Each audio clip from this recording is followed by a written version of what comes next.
Então, boa companhia, ótima companhia aqui ao meu lado.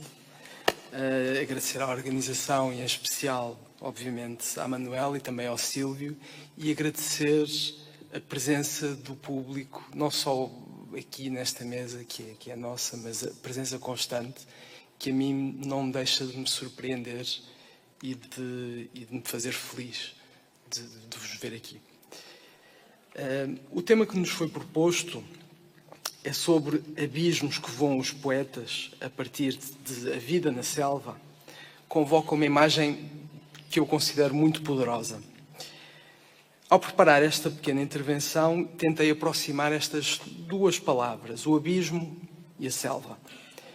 Não como metáforas decorativas, mas como experiências concretas do nosso tempo. Ora, o abismo não é profundidade estética, nem metáfora confortável. É, muitas vezes, apenas isto. Falar sem saber se alguém responde. Escrever sem garantias. Dizer uma frase e aceitar que ela pode cair no silêncio. Não ser corrigido, nem ser aplaudido, nem sequer ser criticado, apenas não ser ouvido. Quando se diz que os poetas voam sobre abismos, convém retirar a esta imagem tudo aquilo que ela tem de triunfo. Não se voa porque se domina o vazio. Voa-se porque não há chão. O voo não é elevação, é risco. É desequilíbrio prolongado. É a recusa de ficar imóvel quando já não existem superfícies estáveis onde pousar a palavra. Durante muito tempo, tempo demais talvez, a poesia foi associada a uma certa ideia de altitude. O poeta como alguém que se eleva acima de tudo, que observa de longe e que vê mais longe. Talvez hoje seja bastante mais honesto pensar o contrário. O poeta não está acima de nada. O poeta está exposto. Fala de um lugar instável, sabendo que a frase pode falhar, que a linguagem pode não chegar, que o outro pode não estar. A poesia, neste sentido, não é um gesto heroico. É uma prática frágil. Uma prática que insiste, apesar da fragilidade. E não para disfarçar a fragilidade. Não promete salvação. Não garante sentido. Não oferece chão firme. Trabalha com o que há. E o que há são restos, falhas, hesitações. Escreve-se quando não se tem certeza. Publica-se quando não se controla o destino do texto. Lê-se em público quando se aceita que a voz trema um pouco. Talvez seja isso que distingue a poesia de outras formas de discurso um pouco mais seguras. A poesia não protege, expõe. Não se escreve para vencer, escreve-se para não desaparecer por completo por dentro da adaptação. E é aqui que o abismo começa a tocar a selva. A selva, ao contrário do que a imagem romântica pode sugerir, não é exuberância, mas é excesso. Excesso de ruído, de concorrência. É sobrevivência sem mapa. A selva não oferece linhas direitas nem caminhos sinalizados.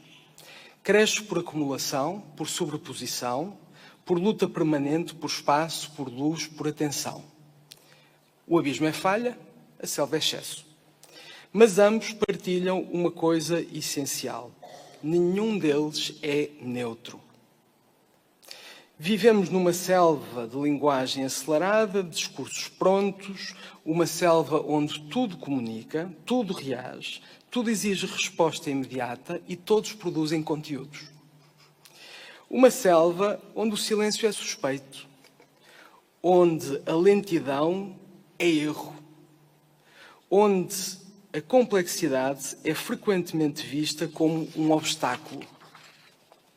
Nesta selva, a linguagem aprende a sobreviver, simplificando-se. Aprende a caber em formatos, em caixas, em limites de caracteres. Aprende a evitar o risco para garantir circulação. E talvez o mais inquietante não seja a censura explícita, mas a domesticação voluntária. A vontade de ser legível sempre, ou pelo menos legível demais. De ser imediatamente compreendido e de não incomodar. A selva contemporânea não elimina a poesia, integra, transforma em conteúdo. Dá-lhe palco, desde que não abale demasiado o chão do palco. E é aqui que o abismo se torna mais perigoso, quando começa a ser decorativo. Neste contexto, o abismo não é apenas interior. É social, é político, é ético. É o lugar onde a linguagem falha porque foi empurrada demasiado depressa. Onde as palavras já não coincidem com as coisas. Onde falar se torna perigoso, não por excesso de censura explícita, mais uma vez, mas por saturação, por ruído ou por indiferença. E o poeta não está fora desta selva, está dentro desta selva, mas tenta não se adaptar, ou pelo menos não completamente. Tenta resistir à linguagem de uso rápido, à frase imediatamente legível, à metáfora que serve para decorar. Não porque recusa comunicar, mas porque recusa simplificar. Escrever devagar quando tudo pede velocidade. Escrever com falhas quando tudo exige performance. Escrever sabendo que a palavra pode não ser traduzível em dados, métricas ou cliques. Talvez por isso, hoje, seja também um gesto de desaceleração deliberada, uma discreta sabotagem do fluxo. Há uma violência suave na exigência constante de visibilidade, uma pressão para estar presente, ativo, produtivo, opinativo.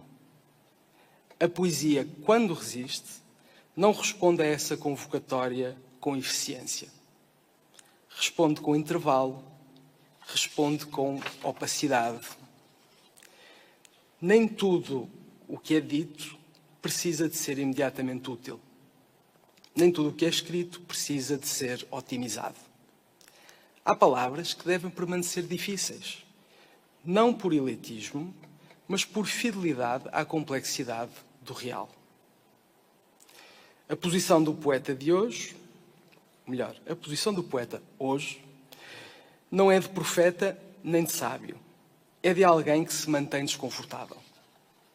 Que escreve a partir de um corpo ainda imperfeito, ainda não completamente traduzido em algoritmo, ainda resistente à lógica da eficiência total.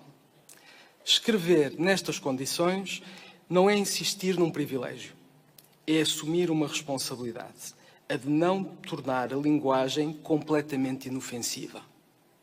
De não aceitar que a poesia seja apenas um objeto cultural muito bem comportado, um intervalo simpático entre discursos mais eficazes.